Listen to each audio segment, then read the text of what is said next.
பிதாவாகிய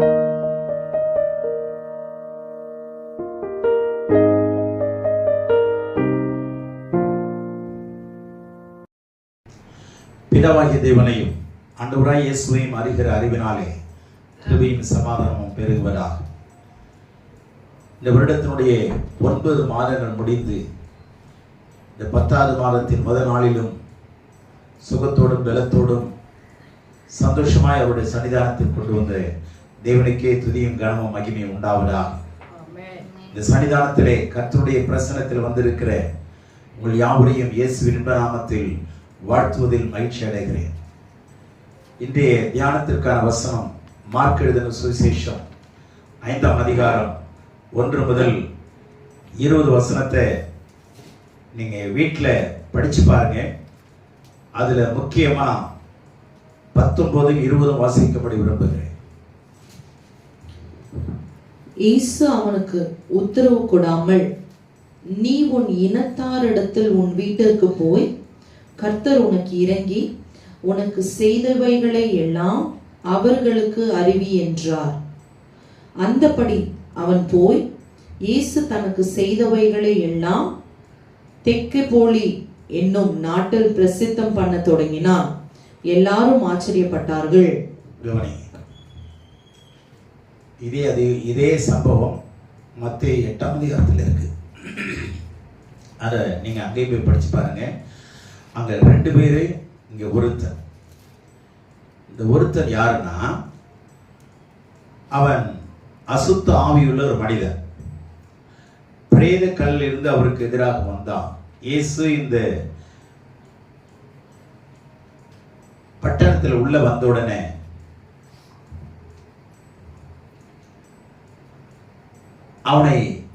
அவன் இயேசுவை எதிர்கொள்றான்.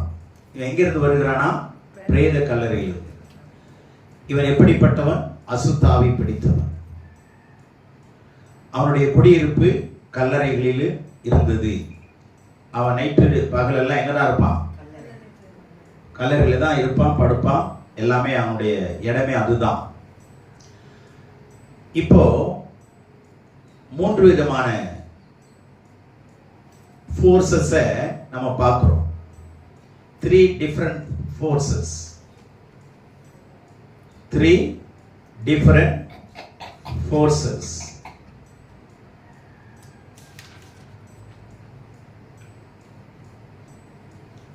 அங்க வேலை செஞ்சிட்டு இருந்துச்சு.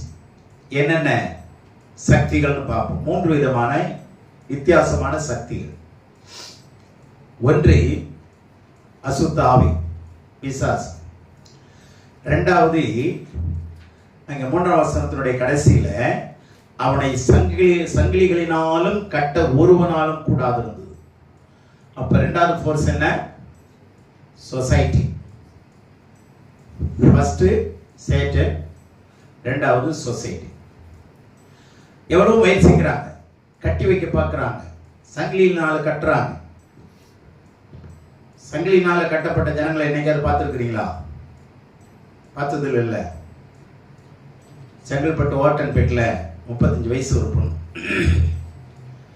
அந்த பொண்ணு காலில் சங்கிலியை போட்டு கட்டி எத்தனை வருஷமா தெரியுமா? 10 வருஷத்துக்கு மேல. நல்ல வேலை செஞ்சுட்டு இருந்த பிள்ளை.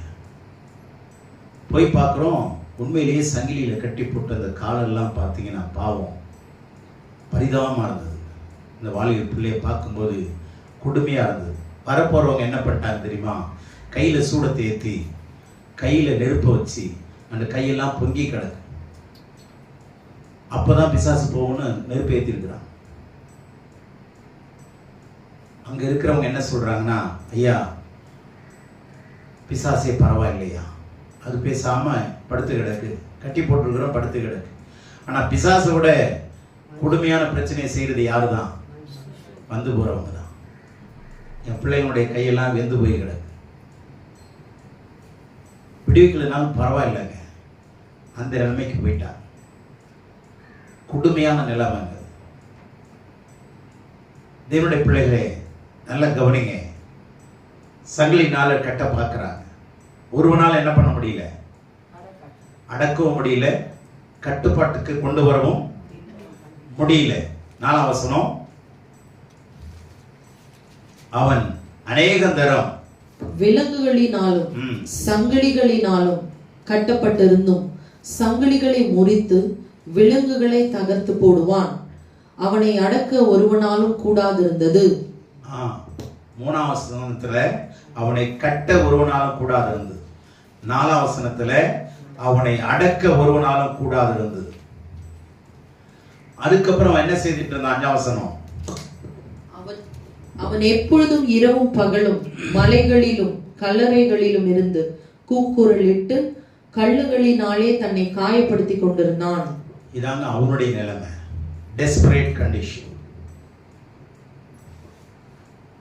மிகவும்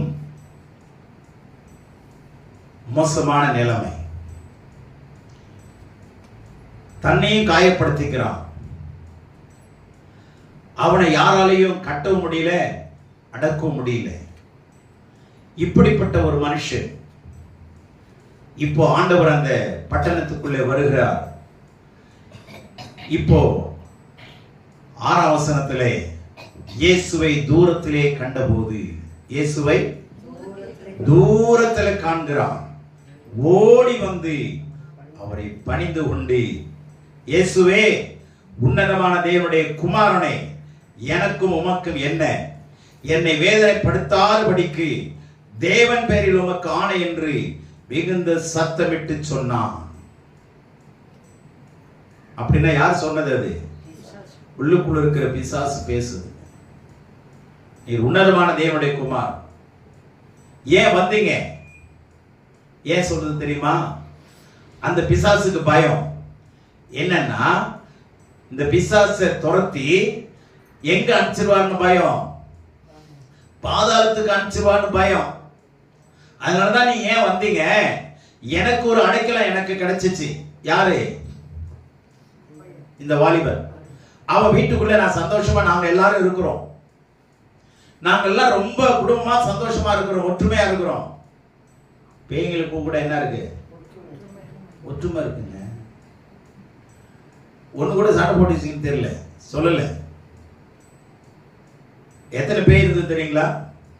ஆண்டவர் கேட்கிறாரு 8ஆம் வசனத்துல, ஏனெனில் அவர் அவனை நோக்கி, அசுத்த ஆவியே, இந்த மனுஷனை விட்டு புறப்பட்டு போ என்று சொல்லி இருந்தார்.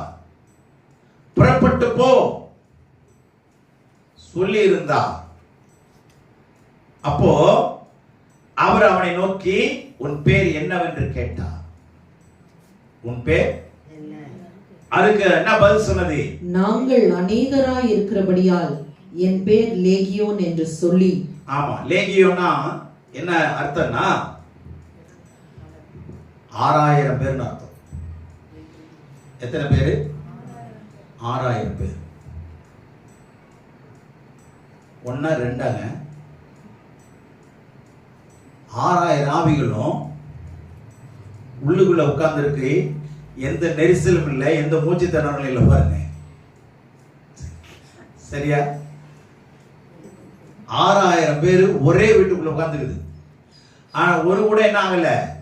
மூச்சு திணறல் வரல, எரிச்சல் வரல, காயம் வரல, வச்சு நெரிச்சு செத்துட்டான்னு சொல்லி எந்த ஒரு பேயும் பிசாசும் சொல்லவே இல்லைங்க. கம்ப்ளைண்டே கிடையாது. எங்களுக்கு லைட் இல்லைன்னு கம்ப்ளைண்ட் கிடையாது. புரிஞ்சுதா? சுவாரஸ்யமா 6000 உட்கார்ந்து உள்ள. ஒரு மனுஷனை கெடுக்கிறது தான் பிசாசுடைய வேலை. ஏன்னா யோவான் 10:10 சொல்றார், திருடன் திருடவும் கொல்லவும் அழிக்கவுமே வருகிறானா என்று வேற ஒன்றுக்கு வரான். அந்த திருடன் யாரு? இந்த பிசாசு தான். அவன் உயிரை வாங்கணும், கொல்லணும், நித்திய ஜீவனை அடைவிடக்கூடாது, ஆண்டவரோடு இவனை வாழ விடக்கூடாது. இதாங்க பிசாசுடைய திட்டம். இத முறியடிக்க தான் இயேசு இந்த உலகத்துல வந்தார். நானும் அவனுக்கு ஜீவன் உண்டாயிருக்கவும் அந்த ஜீவன் பரிபூர்ணப்படவும் வந்தேன். ஆண்டவருடைய திட்டம் என்ன? ஜீவன் உண்டாகணும், பரிபூர்ணப்படணும். நீங்க ஜீவனோடு வாழணும், கடவுளுடைய ஜீவனோடு சேர்ந்து, கடவுளோடு சேர்ந்து வாழணும். நித்தியமா வாழணும். நித்தியமா வாழணும். அது பரிபூர்ணமா வாழணும், பூர்ண ஆயுசோடு. உலகத்துல சொல்லுவாங்க நித்திய கண்டம் பூர்ண ஆயுசுன்னு சொல்லுவாங்க. டெய்லி சாப்பிடுங்க, ஆனா சாப்பிடவே முடியலங்க. நித்திய கண்டமா அன்னன்னைக்கு எப்ப சாவணும் தெரியாம பிரச்சனை வருதா, ஆனா பூர்ண ஆயுசா. அப்படிதான் வாழ்ந்துட்டு இருக்கிறோம். டெய்லி பிரச்சனை தான். முடிச்சு பார்த்தா அடுத்த நாள் பிறந்திருக்குது. இன்னைக்கும் படிச்சிருக்கா, சந்தோஷம். நித்திய கண்டம் பூர்ண ஆயுசு. கடவுளுடைய பிள்ளைங்க நல்லா கவனிங்க. இப்ப மூன்றாவது ஃபோர்ஸ் யாருன்னா ஆண்டவர் இயேசு. முதல் ஃபோர்ஸ் பிசாசு, இரண்டாவது ஜனங்கள், மூன்றாவது ஃபோர்ஸ் என்ன? ஆண்டவர் இயேசு கிறிஸ்து. ஏற்கனவே இந்த ரெண்டு ஃபோர்ஸ் கிட்டே சமாதானம் இல்லை, விடுதலை இல்லை, நிம்மதி இல்லை. அவன் வாழ்ந்த இடம் மாறல, அவனுக்கு தெளிந்த புத்தி வரல, அவனுடைய ஓலங்கள் எப்ப பார்த்தாலும் கத்திட்டு இருக்கிறது. எவ்வளவு கஷ்டமா இருக்கும் அந்த ஊர் ஜனங்களுக்கு. வெளியில போறதுக்கு பயமா இருக்குமா இல்லையா? யோசிச்சு பாருங்க. இதெல்லாம் சமுதாயத்தில் பிள்ளைங்களை அனுப்புறதுக்கு பயமா இருக்குமா இல்லையா? ஐயோ, அந்த அவன் பேய் பிடிச்சவன் வந்து பிள்ளைய அடிச்சு போட்டாங்க என்ன பண்றது? கள்ளத்துக்கு போட்டாங்க என்ன பண்றது? அந்த ஊர்ல மிகப்பெரிய பிரச்சனையா இருக்குமா இல்லையா? அது பெத்தவங்களுக்கு எவ்வளவு பேர் போய் கேட்டிருப்பாங்க, சாவையாவது அடியாத போய் என்ன பண்ண மருந்து வாங்கி கொடுத்து. இதனால நாங்க வெளியில என்ன பண்ண முடியல, சுதந்திரமா வர முடியல. பெற்றவங்களுக்கு எவ்வளவு பிரச்சனை. ஒருவேளை அவங்க ஊர் காலி பண்ணி போயிருப்பாங்களா என்னன்னு தெரியல. அப்படி போனாங்கன்னு இருக்கா? இல்லைங்க. அப்ப எவ்வளவு வேதனை இருந்திருக்கும்னு யோசிங்க. எங்களுக்கு ஒரு மறுவாழ்வு கிடைக்காதா? பெற்றவங்க என்ன நினைச்சிருப்பாங்க, என் பிள்ளைக்கு விடுதலை ஆகிறதுக்கு இந்த உலகத்துல வேற யாருமே இருக்காதா? என் பிள்ளை சுகமா மாட்டானா? அந்த ஏக்கம் இருந்திருக்குமா இல்லையா? அந்த தாக்கம் இருந்திருக்குமா இல்லையா? இந்த ரெண்டுக்கு பதிலாக தான் ஆக்கப்பூர்வமா இயேசு வந்தார். அல்லேலூயா. ஏக்கங்களுக்கு முடிவு உண்டாகும், உன் துக்கங்களுக்கு முடிவு உண்டாகும். உன் துக்கம் சந்தோஷமாய் மாறும்படி, உன்னுடைய கண்ணீர் களிப்பாய் மாறும்படி, உன்னுடைய இருளான வாழ்க்கை வெளிச்சத்திற்கு வரும்படி, வெளிச்சத்துக்கு மாத்திரமல்ல வெளிச்சமாகவே நீ மாறும்படி ஆண்டவர் இயேசு உன்னை சந்திக்க வருகிறார். இவர் ஒண்ணுமே சொல்லலைங்க. அவர் நடந்து வந்து கொண்டிருந்தார். இவன் ஓடி குப்புற விழுந்து சொல்றான், எங்களை விட்டு போயிருங்க. பாண்டவர் சொல்றாரு, எத்தனை பேரு? 6000 பேர். போனாங்களா இல்லையா? போனாங்களா? அவருடைய வார்த்தையில எவ்வளவு வல்லமைங்க. அவருடைய வார்த்தையில எவ்வளவு வல்லமை. என் சபைக்கு வந்தவங்க தெரியும். மோகனான ஒரு வாலிப பிள்ளை, 30 வயசு, டெய்லரிங்ல வேலை செஞ்சுட்டு இருந்துச்சு. வந்தப்ப கேட்டேன், என்ன பிரச்சனை? 30 ஆண்டு காலம் எனக்கு வயசு ஆகுது, ஒரு நாள் கூட எனக்கு நிம்மதி இல்லை. ஏன்னா என்னுடைய சரீரத்தில் வாலிப பிள்ளைகளுக்கு நடக்க வேண்டிய எந்த ஒரு நிகழ்வும் என்னுடைய சரீரத்தில் கிடையாது. அதனால திருமணம் ஆகவும் இல்லை. என்னை பெற்றோர்களும் அந்த அளவுக்கு அன்பு செலுத்துறது இல்லை. நான் வாழணும்னு சொல்லி நான் அந்த டெய்லரிங் வேலையில சேர்ந்து வாழ்ந்து கொண்டிருக்கிறேன் அப்படின்னு சொன்னான். முதல் வாரம் ஞாயிற்றுக்கிழமை வந்தாங்க. ஆராதனையில மிக மோசமாக அலக்கழிக்கப்பட்டு கீழே விழுந்தது. நான் கண்டுக்கல. ஏன்னா ரொம்ப பிசாசுக்கு என்ன பண்ணக்கூடாது, வெயிட்டேஜ் கொடுக்க கூடாது. நம்மளை கண்டுக்கிறாங்கன்னு அது நினைக்க கூடாது. சரி, இவ்வளவு ஆடியும் கண்டுக்கலையே அப்படின்னு அதை நினைக்கணும். புரிஞ்சதா? அதை போட்டு முடிய பிடிக்கிறது, 4 முடிய பிடுங்கிறது, அது கீழே விழணும்னு நினைச்சாதான் இவங்க பெரிய ஆள் நினைக்கிறது, இதெல்லாம் இருக்கக்கூடாது. ஆண்டவருக்கு ஏதாவது முடிய பிடிச்சாரா? உழுக்கினாரா? காலை பின்னாடி வச்சு மலக்கு தள்ளினாரா? இந்த வேலையில நம்பாலும் செய்வா. கீழே விழணும். இந்த டிராமா எல்லாம் நம்ம ஆளுங்க பண்ணிக்கிட்டு உட்கார்ந்திருப்பான். ஏன்னா அவங்க பேர் புகழ் வரணும். இவ்வளவு பேரை நான் விரட்டுறேன் பாருங்க அப்படின்னா உனக்கே பிசாசு இருக்குதுன்னு அர்த்தம். நல்லா கவனிங்க. நான் கண்டுக்கல.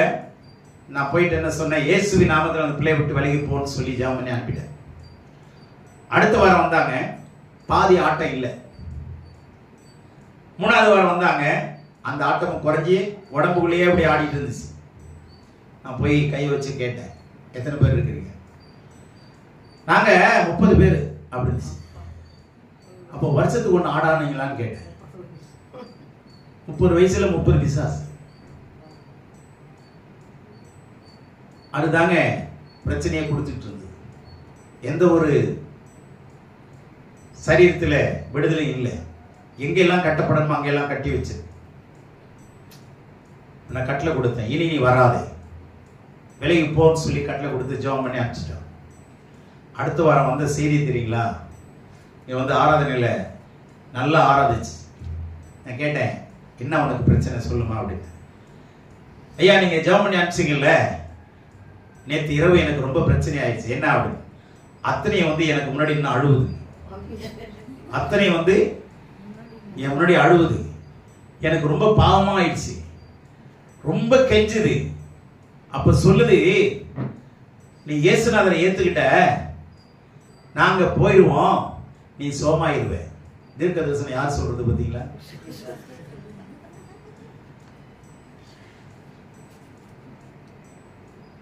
நாங்க போயிடுவோம், இயேசுநாதர் உன்கிட்ட வந்துட்டாரு, நீ நல்லாயிருவ. அப்ப நான் கேட்டேன், உன்னதான தெய்வமா வச்சு 30 வருஷமா கொண்டாடுன, எவ்வளவு காசை மாசம் மாசம் செலவழிச்சேன், பரிகாரம் பண்றதுக்கு எத்தனை காசை கொட்டின, நீ இயேசுநாதர் வந்துட்டாரு நான் போயிடுவேன்றியே, அப்ப உன்னதான கடவுளை வச்சு கும்பிட்டுக்கிட்டு இருந்தேன்னு சொல்லிச்சான். அது சொன்ன ஸ்டேட்மெண்ட் என்ன தெரியுமா? அழகான ஸ்டேட்மெண்ட். ஆண்டவருடைய சன்னிதானத்தில் சொல்றேன். அது சொன்னது, நான் கடவுள்னு ஒரு நாள் உங்ககிட்ட சொல்லல, நீ தான் என்னை கடவுள்னு கும்பிட்ட. ஆனா உண்மையான கடவுள் வந்துட்டாரு, நான் போயிருவேன். இதாங்க சாட்சி. கம்ப்ளீட்டா சுகமாயிடுச்சு. அடுத்த மாசத்திலிருந்து அவர் சரீரத்தில் நிகழ வேண்டிய அத்தனை நிகழ்வுகளும் சர்வ சாதாரணமா அதுக்கு மாறிடுச்சு. 6 மாசத்துல கல்யாணம் ஆயிடுச்சு. கைத்துட்டுவீங்களா? யாருக்கு? ஆண்டவர். முடிஞ்ச உடனே சபைக்கு வரல. நான் ஒரு நாள் ரோட்ல பார்த்து கேட்டேன், என்னம்மா காணமே? எனக்கு வீட்டில் போக கூடாதுன்ட்டாங்க. பாத்தீங்களா? இதான் நிலைமை. தேவனுடைய பிள்ளைகளே நல்ல கவனிங்க. கடவுள் உண்மை உள்ளவர். கட்டப்பட்டவர்களை விடுதலையாக்குதான் அவர் கட்டப்பட்டார். உன்னுடைய தலையே அவமானத்திலே, வியாதியிலே, துக்கத்திலே, கடன் பாரத்திலே, உன்னுடைய சாய்ந்து போன தலையே, துக்கத்தினாலே வெட்கப்பட்டு அவமானப்பட்டு தலைகுனியே பண்ணினாங்களே, அந்த குனிந்த தலையை நிமிர்த்துறதுக்கு ஆண்டவர் அவருடைய தலையை சிலுவையிலே சாய்த்தார். உன் தலையை நிமிர்த்துறதுக்கு அவர் தலையை சிலுவையிலே சாய்த்தார். உனக்கு ஜீவனை கொடுக்கும்படி அவர் ஜீவனை உலகத்திலே கொடுத்த அவருடைய தலையை சிலுவையிலே சாய்த்தார். அல்லேலூயா. இந்த மனுஷனை அடக்க ஒருவனாலும் கூடாது இருந்தது, கட்டி வைக்கவும் கூடாது இருந்தது. ஆண்டவர் இயேசு பார்த்தார், கட்டளையிட்டாரு, போயிடுச்சு. கட்டளையிட்டாரு, போயிடுச்சு. இப்ப 3வது போர்ஸ் கிட்ட வந்த உடனே என்ன ஆச்சு? நிரந்தரமான விடுதலை. அல்லேலூயா. நிரந்தரமான விடுதலை. இப்போ நடக்கிற சம்பவத்தை கவனிங்க. 3 விதமான சக்திகள், அடுத்தது 3 விதமான வேண்டுதல்கள். எல்லாம் கவனிச்சுங்க. 3 விதமான வேண்டுதல்கள். இப்போ முதல் வேண்டுதல் ரெக்வெஸ்ட் யாரு கொடுக்கிறதுனா பிசாசு தான். Mister Satan. அவர் தான் முதல்ல வேண்டுறார். ஆண்டவரே, எங்களை பாதாளத்துக்கு அனுப்பிடாம எங்களை எங்க அனுப்புங்க? இந்த பக்கத்துல பன்றிகள் மேயுது, அதுக்குள்ள நாங்க என்ன பண்ணிக்கிறோம்? போய் புகுந்துக்கிறோம். ஆமாட்டாரு ஆண்டவரே. யார் விட்டு பண்றீங்க அதெல்லாம்? எவனோ ஒருத்தங்க 2000 பண்ணி. எத்தனை பன்றிகள்? 2000 பன்றிகள். ஓனர் எவனோ ஒருத்தன், அவன் எங்கேயோ இருக்கிறான், அது மேஞ்சி கிடக்குது. இப்போ இந்த பாதிக்கப்பட்டவன் யாருன்னா யூதன். ஆண்டவர் இயேசு யூத குலத்திலும் பிறந்தவர். பாதிக்கப்பட்டவன் யாரு? யூதன். இந்த பண்ணியை மேய்க்கிறவன் யாரு? ஆண்டவரை அறியாத யூதன் அல்லாதவன். யூதன் அல்லாதவன். யூதர்கள் பன்றிகளை மேய்க்க மாட்டாங்க. அதுல இருந்து நீங்க புரிஞ்சுக்கணும். யூதர்களுக்கு பன்றிகளுக்கு ஒத்து வராது. அவங்க கலாச்சாரத்துல கிட்டவே சேர்க்க மாட்டாங்க. கிட்டவே சேர்க்க மாட்டாங்க. ஆனா அப்படி பன்றி மேய்க்கிறாங்கன்னா யாருதான்? யூதன் அல்லாதவனா தான் இருக்கணும். வேற ஒரு தேசத்தானா இருக்கணும். இங்கெல்லாம் நம்ம ஊர்ல இருக்கிற ஜாதி எல்லாம் கிடையாது. தேசத்தான். சமரிய தேசம், இப்படி பல தேசத்தில் இருக்கிற கலாச்சாரத்தில் பல கலாச்சாரத்தில் இருக்கிறவங்க. அந்த பன்றி மேய்க்கிற இடம் எதுன்னா தெக்கப்போலிங்கிற ஒரு இடம். இது கிரேக்க வார்த்தையில இந்த தெக்கப்போலிங்கிற பேர் இருக்கு. டெக்கா அப்படின்னா கிரேக்கத்துல 10ன்னு அர்த்தம். டெக்கா, அக்டா 8, எக்ஸா 6, பென்டா 5. சொல்றேன்ல, பென்டகன், ஹெக்ஸாகன், அக்டகன், அப்படி இதெல்லாம் என்னது? கிரேக்க பேருங்க. சரியா? அப்போ தெக்கப்போலி அப்படின்னா, டெக்கா அப்படின்னா 10ன்னு அர்த்தம். அப்படின்னா 10 ஊர் ஒன்னா சேர்ந்து இருக்கிற இடம் அது. 10 ஊரை சுத்தி தான் இஸ்ரவேல் வாசம் பண்றான். இஸ்ரவேலர் எல்லாரும் குடி இருக்கிறதெல்லாம் இந்த தெக்கப்போலியை சுத்தி தான் இருக்கிறான். நம்மால என்ன பண்றான்? இந்த யூதன் என்ன பண்றான்? நைஸா அந்த டெரிட்டரியை தாண்டி அங்க போய் பணிகரி தின்ட்டு வந்துடுறான். புரிஞ்சதா? ஆனா ஆண்டவருடைய கட்டளை பன்றி கறிகளை தின்றக்கூடாது. இன்னைக்கும் கட்டளைங்க அது. ஸ்தோத்திரம் பண்ணிட்டு சாப்பிடணும்னு அவசியம் ஆண்டவர் அப்படி சொல்லல. ஆண்டவர் ஏன் சொன்னார்னா ஆரோக்கியத்துக்கு சொல்லப்பட்ட கட்டளைகள் இதெல்லாம் கட்டளை. ஆனா நம்மளால என்ன பண்றாங்க? ஜெபம் பண்ணிட்டு சாப்பிட்டுக்கலாம், எல்லாம் சுத்தமாகும்னு நினைச்சுக்கிறாங்க. தவறு. கவனிங்க, இதனால தீட்டுப்பட்டுறாங்க. தெரியாம போய் என்ன பண்ணிடுறாங்க? சாப்பிட்டு வந்துடுறாங்க. அன்னைக்கெல்லாம் தெரியாம சர்ச்சுக்கு போயிட்டு வந்துட்டா, சாரி சினிமாவுக்கு போயிட்டு வந்துட்டா தெரிஞ்சிடும். ஏய், நீ சர்ச்சுக்கு போறவன் எங்கடா வந்தேன்னு அவனே கேட்பான்.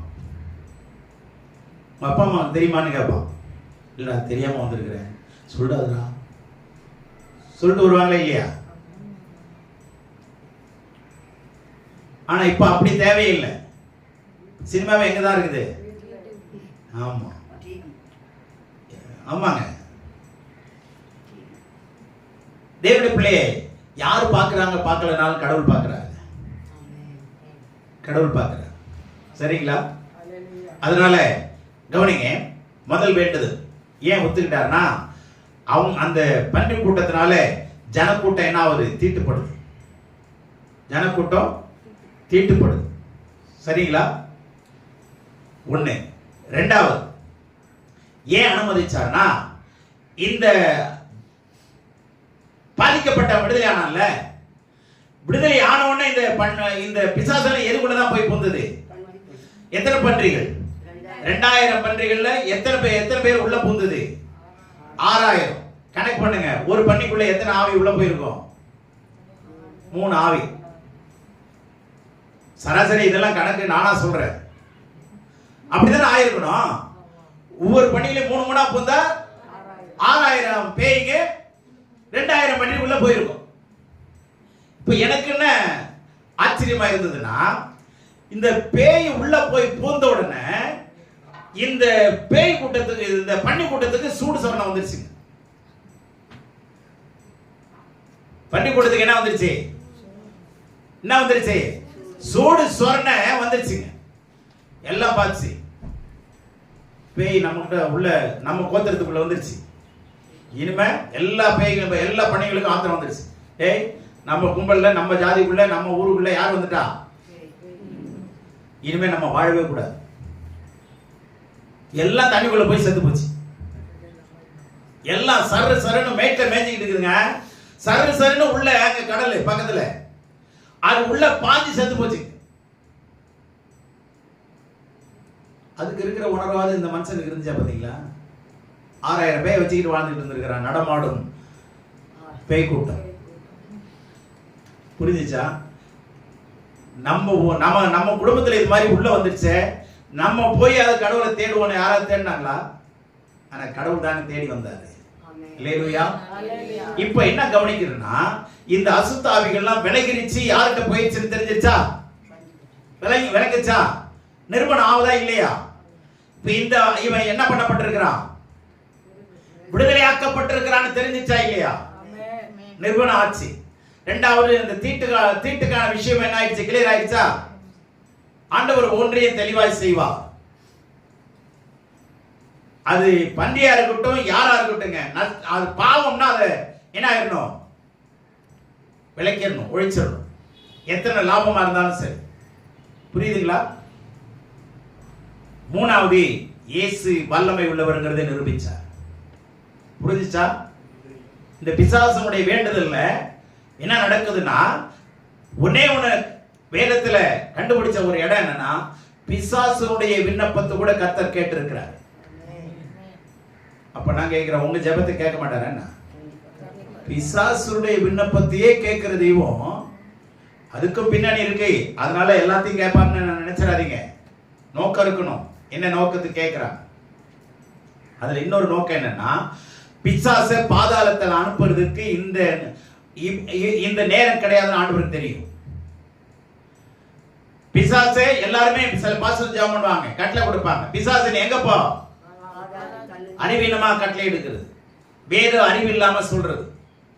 பிசாசு எங்க கொண்டு போக முடியாது? இப்ப பாதாளத்துக்கு போக கட்டளை கொடுக்க கூடாது. இந்த வேத அறிவு இருக்கணும். புறப்பட்டு போனதான் சொல்லணுமே தவிர, நான் உன்னை பாதாளத்துல கட்டுறேன் நீயும் போய் தானே பாதாளத்துக்கு போறேன்னு அர்த்தம். பாதாளத்துல கட்டுறேன்னு சொன்னா கட்டுறாங்க எங்க நம்புறாங்க? கொஞ்சமாவது அறிவு வேணுமா இல்லையா? ஆக வேத அறிவு இல்லாம சொல்றது. அப்ப கவனிங்க, கடவுள் பயங்கரமான தேவன் ஒருவர் இருக்கிறார் என்றும் நிரூபணமாச்சு. பிசாசு விலகிருச்சுங்கிறதுக்கு நிரூபணமாச்சு. சரிங்களா? அவன் சுகமாயிட்டாங்கிறதுக்கும் நிரூபணமாச்சு. முதல் விண்ணப்பத்தில் எவ்வளவு பிரச்சனை பதில். இரண்டாவது விண்ணப்பம். இப்ப என்ன சொல்றாங்க? இந்த செய்தி ஓனருக்கு போகுது. இந்த செய்தி ஓனருக்கு போகுதுங்க. உடனே ஓடி வரான். ஓடி வந்து 16 வசனத்துல, பிசாசுகள் பிடித்திருந்தவனுக்கும் பன்றிகளுக்கும் சம்பவித்ததை கண்டவர்களும் அவர்களுக்கு விவரமாய் ஓனர்கிட்ட போய் சொன்னார்கள். சொந்தக்காரன் ஓடி சொல்லிட்டான். இப்ப எல்லாரும் ஓடி வரான். ஓடி வந்து என்ன சொல்றான்? ஓனர் எல்லாம் சேர்ந்து எங்கள் எல்லையை விட்டு போகும்படி அவரை வேண்டிக் கொண்டார். கோபம்லாம் வரணும். கோபம் வரணுமா இல்லையா? ஏன் கோபம் வரல? ஏன் கெஞ்சறான்? அவனுக்கு தெரியும் நம்ம திருட்டு வேலை செஞ்சுட்டு இருக்கிறோம், இந்த யூதர்கள் எல்லாம் கெடுத்துட்டு இருக்கிறோம். புரியுதா? அவனுடைய சட்டத்துக்கு விரோதமா நம்ம செய்யறோம், அதனால நம்ம செய்யக்கூடாதுன்னு பயந்து இப்ப அவனுக்கு கோபம் வரல. விளங்குச்சா? ஆக்சுவலா கோபம்லாம் வரணும். அதுதானே அவனுடைய தொழில். அந்த தொழில் கெட்டு போச்சுன்னா கோபம் வரணுமா இல்லையா? ஏன் வரலன்னா அவன் தப்பு பண்றான்னு தெரிஞ்சுக்கிட்டான். இந்த இடம் புரிஞ்சுச்சா? நம்ம யூத ஜனத்தை என்ன பண்றோம்? சட்டப்படி குற்றத்துக்குள்ள ஆக்குறோம். இது ஆண்டவர் தெரிஞ்சிருச்சு. அதனாலதான் நம்ம கிட்ட என்ன பண்றாங்க? இந்த காரியத்தை நீக்கிட்டாரு, கொன்னுட்டாரு, அப்படி கோபம் வராம இப்ப என்ன பண்றாங்க? ஏன் கஞ்சுறாங்க? ரெண்டாவது, இன்னும் இவர் இங்க இருந்தாருன்னா வேற ஏதாவது நமக்கு ஆபத்து ஆயிரும்னு, எப்பா தயவுசெய்து எங்க ஏரியா விட்டு ஓடி போயிருங்க, தயவுசெய்து போயிருங்க ஆண்டவரே கெஞ்சாரும். டேமேஜஸ் இன்னும் ஆயிரும். டேமேஜஸ் இன்னும் ஆயிரும். புரிஞ்சுச்சா? அதனால நல்லா கவனிங்க. இரண்டாவது விண்ணப்பத்துல அவன் குற்றங்களை உணர்ந்தான். அடுத்தது அவர் அங்க ரீட்டைன் ஆகுறாரு அப்படின்னு தெரிஞ்சா பயப்படுறாங்க. இன்னும் நம்முடைய சொத்துக்கு பிரச்சனை வந்துருவோம், விளங்குதா? அப்ப குற்றவாளிகள் என்று அவங்க உணர்றாங்க. இப்ப ஆண்டவர்கிட்ட விண்ணப்பம் பண்றாங்க, நீங்க போயிருங்க ஆண்டவரே. ஆண்டவர் அந்த ரெக்வஸ்டையும் ஏத்துக்கிட்டார். சரி நான் போயிடுறேன்னு போயிட்டார். இப்போ பின்னாடியே அவன் போறான். யாரு? விடுதலையானவன், சுகமாக்கப்பட்டவன் பின்னாடியே போறான். அவர் படவுல ஏற போறாரு. இதாங்க முக்கியம். ஆண்டவர் இயேசுவை ஏற்றுக்கொண்ட மனிதன் சுகமானவன பின்தொடரும். பின்தொடரலன்னா போன 6000 பிசாசு இருப்பாருங்க, அது 12,000 திரும்பி வரும். ஆபத்து அதுக்கு மேல இருக்கு. ஏன்னா அங்க ஃப்ரீயா இருக்குல்ல. வீடு காலினா கண்டிப்பா இன்னொருத்தவங்க வருவாங்கல்ல. வீடு காலின்னு போட்டுருக்கிறோம், என்ன பண்ண ஒருத்தர் காலி ஆனா இன்னொருத்தர் வருவாங்களா? அதனால புரிஞ்சுங்க. போய் வேற ஒரு 7 பலத்த ஆவிகளை தன்னோட கூட்டிட்டு வரணும்னு இருக்கு. அதனால நல்லா கவனிங்க. ஆண்டவரை ஏற்றுக்கொண்டவங்க தொடர்ந்து பின்தொடரும்படி அன்பாய் கேட்டுக்கொள்கிறேன். இப்ப போறான், என்ன சொல்றான் 18ல, அப்படியே அவர் படவில் ஏறுகிற பொழுது பிசாசு பிடித்திருந்தவன் அவரோட கூட இருக்கும்படி தனக்கு உத்தரவு கொடுக்க அவரை வேண்டிக் கொண்டான். மூன்றாவது விண்ணப்பம் யார் செய்யறது? சுகமானவர். ஆண்டவரே நான் உங்க கூடவே இருக்கணும்னு விரும்புறேன். அற்புதமான விஷயம் இல்ல? யார் கூட இருக்கிற? ஆண்டவரே எனக்கு கொடுத்த அற்புதமான சுகத்துக்கு நான் கோடி நன்றி சொல்றேன். ஆண்டவரே இது வரைக்கும் நான் எவ்வளவு அசிங்கமா இருந்திருக்கிறேன். மலைகள்ல இருந்தேன், கலருக்குள்ள செத்தவன் கூட செத்தவனா இருந்திருக்கிறேன். என்னை ஒரு செகண்ட்ல இவ்வளவு சீக்கிரம் சுகமாக்கிட்டீங்களே, என்னால தாங்க முடியாத ஆச்சரியம். நான் போயிட்டு வரேன், நான் போய் எங்க அப்பா அம்மாவை பார்க்கணும், எனக்கு ரொம்ப சந்தோஷம், என் ஊர்ல போய் நான் என்னை பார்க்கணும் அப்படின்னு அவன் கேட்கல. யார் கூட இருக்கணும்னு சொல்றான்? இங்கதான் உங்களுக்கான கட்டளை இருக்கு. ஆண்டவர் என்ன சொல்றாரு தெரியுங்களா? நீ வராத, நீ என்ன பண்ணாத, என் கூட வராதே. இயேசு அவனுக்கு உத்தரவு கொடாமல் என்ன பண்ணாரு? இந்த ஜெபத்தை, இந்த விண்ணப்பத்தை நிராகரிச்சிட்டாரா? பிசாசு கேட்ட விண்ணப்பத்தை ஏற்றுக்கொண்டாரு. பண்டிகளோட ஓனர்ஸ் கேட்ட விண்ணப்பத்தை ஏத்துக்கிட்டாரு. சோமாக்கப்பட்டவனுடைய விண்ணப்பத்தை ஏத்துக்கல பாருங்க. அப்ப எந்தெந்த இடத்துல யார் எப்படி இயேசு நடக்கிறாருங்கிறத கண்டுபிடிங்க. அங்கேயே ஏத்துக்கிட்டாரு. இரண்டாவது ஆட்டை ஏன் ஏத்துக்கிட்டாரு? மூணாவது ஆட்டை ஏன் ஏத்துக்கொள்ளல? அங்க அவனுக்கு கட்டளை கொடுக்கிறார். என்ன கட்டளை தெரியுமா? இங்க ஒண்ணு வாக்குத்தத்தெல்லாம் கொடுக்கல, கட்டளை கொடுக்கிறார். என்ன சொல்றாரு? நீ உன் இனத்தாரிடத்தில் உன் வீட்டுக்கு போய். இப்போ சாட்சி எங்க ஆரம்பமாவது? உங்க வீட்டுல. இந்த வார்த்தையை கண்டுபிடிச்ச ரொம்ப சந்தோஷப்பட்டேன். Miracle begins at your home. Miracles begin at your home. உங்களுடைய குடும்பத்தில இருந்து, வீட்டில இருந்து தாங்க அவங்க அற்புதம் ஆரம்பிக்குது. Your ministry starts in your home. உங்களுடைய ஊழியமே எதுல இருந்து ஆரம்பிக்குது? வீட்ல. வீட்ல ஜெபம் பண்றீங்களா? வீட்ல நீங்க கடவுளோட எப்படி இருக்கிறீங்கங்கறதாங்க முக்கியம். வெளியில வந்து அல்லேலூயா போடலாம், ஆர்ப்பரிப்பு போடலாம், வெள்ளை சட்டை உடுத்தலாம், வெள்ளை பேண்ட் போடலாம், எல்லாம் வெள்ளையா இருக்கலாம். ஆனா வீட்ல எப்படி இருக்கிறோம்? ஆண்டவர் சொல்றாரு, உன் வீட்டுக்கு போய் உன் சாட்சியை வாடு. Go home. உன் வீட்டுக்கு போ. என்ன சொல்றாரு? கர்த்தர் உனக்கு இறங்கி உனக்கு செய்திகளை எல்லாம் அவர்களுக்கு அறிவி என்று சொன்னார். உனக்கு செஞ்ச அற்புதத்தை அத்தனையும் போய் என்ன பண்ண? சொல்லு. டெக்ளேர் பண்ணு. சொல்லு.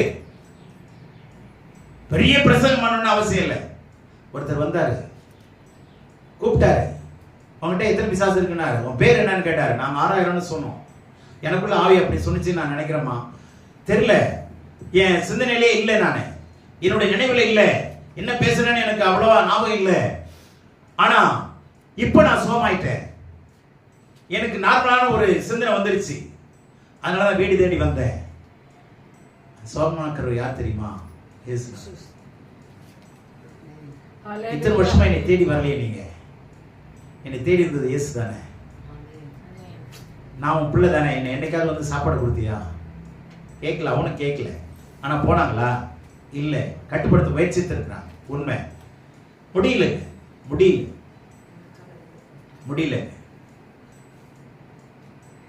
என்னுடைய நண்பரோட தம்பி, நல்ல குடும்பங்க. அவங்க ராஜவம்சத்தை சேர்ந்த, தெலுங்குல ராஜவம்சத்தை சேர்ந்தவங்க. ஆனா எல்லாருமே முடிஞ்ச அளவு நல்லா படிச்சாங்க. என்னுடைய கடைசி தம்பி எல்லாரோட சகப்பா இருப்பான். எல்லாருமே சகப்புங்க. அவங்களுடைய அக்கா தங்கச்சிங்கெல்லாம் பார்த்தீங்கன்னா எலுமிச்சை கலரில் இருக்கும். அந்த பிள்ளைங்களுக்கெல்லாம் 11th 12th வரைக்கும் நான் இங்கிலீஷ் கிராமர் எடுத்து மேத்தமெட்டிக்ஸ் சொல்லி கொடுத்து படிக்க வச்சேன். அடிக்கடி அவங்களுக்கு சொல்லுவேன். ஆனால் எல்லாருமே மாஸ்டர் டிகிரி பண்ணாங்க. குறித்த நாள்லேருந்து விலகிட்டேன் நான். அதுக்கப்புறம் அவனுடைய கடைசி தம்பி என்ன ஆயிட்டா? மென்டல் ஆயிட்டான். இன்ன வரைக்கும் மென்டலாக சுற்றிட்டு இருக்கான். அவ்வளோ அழகு பார்க்கும்போது ரொம்ப கொடுமையாக இருக்கும். அவனை 2-3 தடவை வீட்டில் வச்சு கூட்டி சுத்தம் பண்ணி எல்லாமே பண்ணினாங்க. எஸ்கேப் ஆகி மறுபடியும் அங்கே தான் போயிட்டான். நான் சொல்லி பார்த்தேன், கேட்கல. நானும் விட்டுட்டேன். தேவனுடைய பிள்ளைகள் எல்லாம் கவனிங்க. யாராலையும் கட்டுப்படுத்த முடியாது. அவங்கள முயற்சித்தாங்க தான், தப்பு சொல்ல முடியாது. இன்ற வரைக்கும் கஷ்டப்படுறான். அவன் வரல. ஆனால் முடியல. கர்த்தரால தாங்க முடியும். ஆனால் அவங்க ஆண்டவர் ஏற்றுக்கொள்ள என்ன இல்லை? மனம் இல்லை. அதனால நான் முடிக்கிறேன். இந்த 3வது விண்ணப்பத்தில் அவன் சொல்றான், ஆண்டவர் சொல்றார், நீ போய் உன் வீட்டுக்கு போய் என்ன பண்ணு, உனக்கு கர்த்தர் இறங்கினது, கர்த்தர் உனக்கு இரக்கம் பாராட்டினது, உனக்கு தயவு பாராட்டினது, உன் மேல அன்பு செலுத்தினது அவர் கடிந்து கொள்ளவே இல்லை. எங்குமே ஆண்டவர் இயேசு இவனை கடிந்து கொண்டாரா? இல்லவே இல்லைங்க. திட்டினாரா? இல்லைங்க. ஆண்டவர் அன்பை காட்டினார், தயவை காட்டினார், இரக்கத்தை காட்டினார். போய் சொல்லு. இதான் நீங்களும் நானும் செய்ய வேண்டிய கட்டளை இந்த மாதத்தில். அதுக்கப்புறம் சொல்றார், அவன் அந்தபடியே போய் இயேசு தனக்கு செய்தவையெல்லாம் தெக்கப்போலின் நாட்டில் பிரசித்தம் பண்ண தொடங்கினான். அந்த 10 ஊர்லயும் சொல்லி இருக்கிறாங்க. தான் வீட்டுல சொன்னா, அடுத்தது ஊர்ல சொல்றான். அப்போஸ்தலர் 1:8 எருசலேமை விட்டு, யூதேயா விட்டு, சமாரியா விட்டு உலகத்தின் கடைசி வரையில் எனக்கு சாட்சினாரா? இப்ப எருசலேம் அவனுடைய வீடு. அதுல சொல்லிட்டான். இப்ப யூதேயா, எருசலேமை சுத்தி இருக்கிற ஜனங்கள் வந்துட்டானா? நம்ம ஊர்லயே சொல்றோமா? சுத்தி இருக்கிற ஜனங்கள்ட்ட சொல்றோமா? சொல்லுங்க பார்க்கலாம். ஆனா ஆண்டவருடைய ஆசீர்வாதத்துக்கு வந்துடுறோம். எப்படி வந்துடுறோம்? வாயை தூக்கிட்டு வந்துடுறோம். ஆமா, பைபிளை தூக்கிட்டு வரந்தான். ஆனா ஆண்டவரே என் குடும்பத்தை நினைங்க, என்ன நினைங்க, என் பிள்ளைய காப்பாத்துங்க கேட்கிறமா இல்லையா? உங்க வீட்டுல உங்க ஜெப, அதனாலதான் சொல்றேன், உங்க வீட்டுல உங்களுடைய ஜெபத்தை ஆரம்பிங்க. உங்க வீட்டுல உங்களுடைய அற்புதத்தை ஆரம்பிங்க. உங்க வீட்டுல உங்க ஊழியத்தை ஆரம்பிங்க. வீட்டுல உங்க சாட்சி ஆரம்பிங்க. வீட்டுக்குள்ள சாட்சி சரியில்லைன்னா கண்டிப்பா ஊழியம் வேகாது. வீட்டுக்கு போ. என்ன அழகான கட்டளைங்க. உன் ஜனத்தாருக்கு சொல்லு, அவங்களுக்காக மன்றாடு. என் குடும்பத்தை ரிச்சுகளை நடத்தணும்னு மன்றாடுங்க. அதை விட்டுட்டு பெரிய வேலை செய்யணும்னு நினைக்காதீங்க. மன்றாடுங்க, கண்டிப்பா உதவி செய்வா. அல்லேலூயா. ஆகவே இந்த ஊழியத்தை மறந்துடாதீங்க, இந்த கட்டளையை மறந்துடாதீங்க. இந்த விஷயம் உங்களுக்கு பிரயோஜனமா இருக்கும்னு நினைக்கிறேன். டைம் கொஞ்சம் அதிகமாயிடுச்சு. கவனமா கேளுங்க. கர்த்தர் தாமே உங்களை ஆசீர்வதிப்பாராக. ஆமென்.